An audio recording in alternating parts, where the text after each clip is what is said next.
UP मैंने सुना भी है, मैंने समझा भी है, यूपी की राजनीति से हिंदुस्तान की राजनीति चलती है और यूपी में सही सरकार का आना बहुत जरूरी है। क्योंकि जिस तरीके से मोदी सरकार ने टिकट बांटे हैं वो हम सब डेली देख रहे हैं। मुझे तो बड़ी शर्म की बात है, वैसे कहना नहीं चाहिए।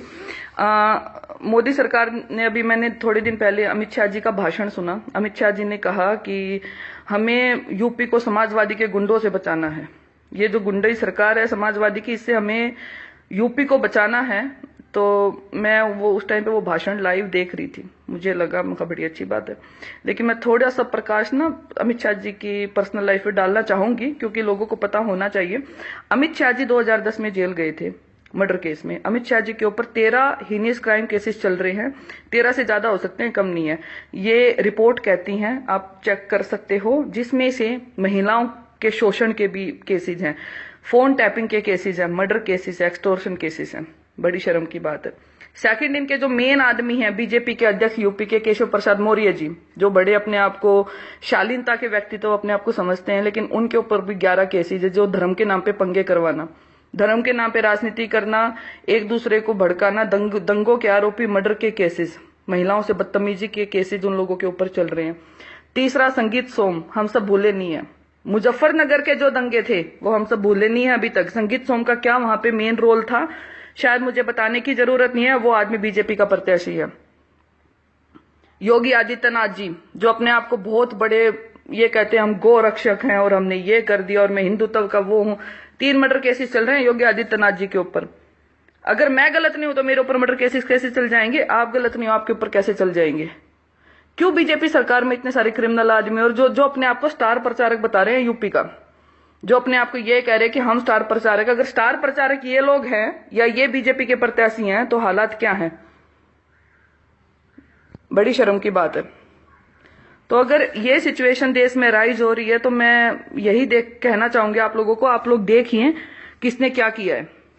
281 एमपी हैं अभी बीजेपी के कैबिनेट में, जिसमें से 98 ऐसे लोग हैं जो इनकी मिली जुली जो भी सरकार है, 98 ऐसे लोग हैं जिन पे क्रिमिनल केसेस है।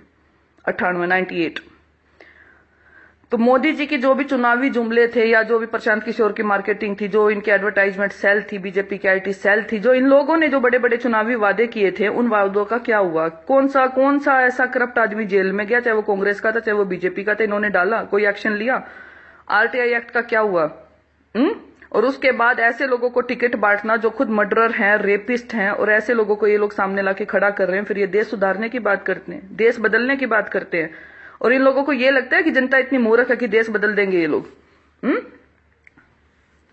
उसके बाद अब जो मेन मुद्दा है, मेन मुद्दा हम यहाँ पे एक और डिस्कस करना चाहेंगे कि इन लोगों का जो राजनीति करने का तरीका है वो क्या है। राजनीति करने का तरीका बहुत जरूरी है इन लोगों का बताना।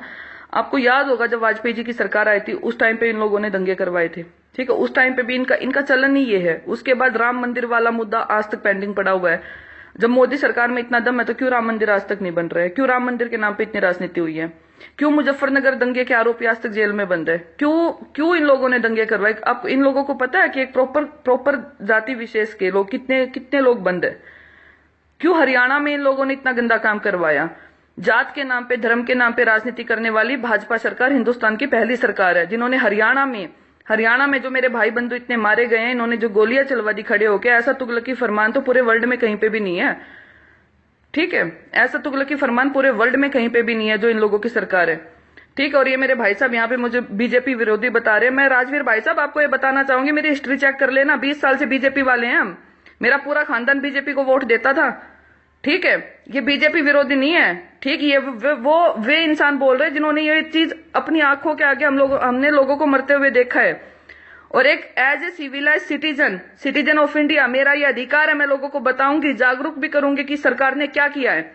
आप मोदी के अंधभक्त हो, आप कह सकते हो ये चीज, ठीक है? आपको नमो नमो करने की आदत है, हमें नहीं है, हमें जरूरत नहीं है ऐसी सरकार की। एनीवे, ये तो ऐसे ही चलता रहेगा। दूसरी बात, हरियाणा में जो इन लोगों ने किया, जो 2100 आदमी अभी जेल में बंद है, जिनको छोड़ने का ये लोग कोई नाम नहीं ले रहे हैं, ठीक है? अभी मुरथल ये कह रहे थे चिल्ला चिल्ला के, मुरथल में रेप हुआ, मुरथल में रेप हुआ। कहाँ हुआ रेप? बता दो एक बार। जो इनकी बिकाऊ मीडिया है, जो सारे दिन बैठ के दिखाते रहते थे मुरथल में रेप हुआ, हमें एविडेंस मिले। ये पहला ऐसा हिंदुस्तान का ऐसा पहला रेप है जहां पे ना तो लड़की है जिसका रेप हुआ, ना कोई एविडेंस मिला, ना कोई गवाह है। उसके बाद भी ये लोग चिल्ला चिल्ला के मोदी के अंतभक्त कहते हैं मुरथल में रेप हुआ। बड़ी शर्म की बात है। ऐसी घटिया राजनीति धर्म के नाम पे, लोगों के नाम पे, समाज को बांटने का अधिकार ये करते हैं। ठीक है, उसके बाद मेन मुद्दा किसानों के लिए किसान विरोधी सरकार पहली भाजपा सरकार है। मोदी सरकार के गवर्नमेंट में आने से पहले ये लोग कहते थे हम स्वामीनाथन रिपोर्ट को लागू करेंगे। स्वामीनाथन रिपोर्ट का मतलब आप लोगों को पता था, किसान की फसल का 50% जो उन्होंने लगाया उसका मूल्य ये लोग उनको देंगे। इन्होंने लागू तो करना दूर की बात है, उसको निरस्त कर दिया। कहां है स्वामीनाथन रिपोर्ट? क्या वो इंप्लीमेंट हुई? नहीं हुई इंप्लीमेंट। इन लोगों ने देश को सिर्फ बांटने का काम किया है। कभी जाटों को तो बना ही दिया इन लोगों ने, दूरी बना दिया कि इनको आगे कर दो, हमारे नाम पे इतने हमारे भाई बंधु आज अंदर बंद है, इतने हमारे भाइयों को मरवा दिया, और वहां पे अपने पेड़ लोग खड़े करके इन लोगों ने दंगे करवा दिए। और आज ये लोग ये बात कर रहे हैं। अभी इनके बीजेपी के एक मुझे नाम तो याद नहीं, अभी यूपी से बयान आया मुजफ्फरनगर से, नहीं पूरे जाट हमारे साथ है।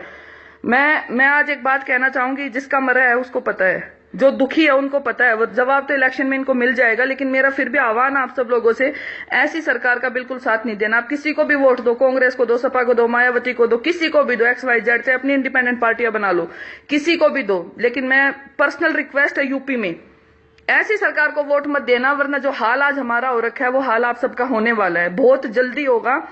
क्योंकि स्वामीनाथन रिपोर्ट इन लोगों को लागू नहीं करना, ये दिखाता है कि किसान विरोधी सरकार है। ठीक है, सबसे मेन मुद्दा अब कॉर्पोरेट और प्राइवेटाइजेशन के बारे में मैं थोड़ा सा इन लोगों को बताना चाहूंगी। मोदी के पीएम बनने से पहले इनकी जो भी मार्केटिंग है, फंडिंग है, वो बड़े बड़े कॉर्पोरेटर आज तक करते आए हैं। रिलायंस ने किया है। आप एक चीज बताइए, अगर ऐसा कुछ नहीं था तो इंडियन रेलवे को जो डीजल सप्लाई होता था वो इंडियन ऑयल ग्रुप करता था, IOCL करता था। वो ठेका रिलायंस को क्यों मिल गया और आज से पहले रिलायंस को क्यों नहीं मिला? जियो की लॉन्चिंग होना, मोदी का जियो का प्रमोशन करना, BSNL और MTNL को बंद कर देना, धीरे धीरे BSNL MTNL खत्म होते जा रहे हैं, जियो इंडिया में आता जा रहा है। यही हालात चलते रहे तो आम आदमी इन कॉर्पोरेटर्स का गुलाम हो जाएगा। इन लोगों की स्ट्रेटजी ये है कि धीरे धीरे, जैसे ईस्ट इंडिया कंपनी होती थी, हम लोग रिलायंस वालों के एक दिन हम रिलायंस वालों की गुलामी करने लग जाएंगे अगर मोदी सरकार सत्ता में रह गई तो। हम किसानों की जमीन ये लोग धीरे धीरे, इनको ये लग रहा है कि कॉर्पोरेटर को दे देंगे, धीरे धीरे कॉर्पोरेटाइजेशन हो जाएगा, प्राइवेटाइजेशन हो जाएगा। बड़े शर्म की बात है। और जिसको पता है उसको समझ आ रही है सारी चीजें। क्यों हर टेंडर रिलायंस को मिल रहा है? क्यों सरकारी टेंडर रिलायंस को मिलते जा रहे हैं? डेमोक्रेसी है, डेमोक्रेटिक कंट्री है ये। डेमोक्रेटिक कंट्री में ये सब चीजें नहीं चलती है।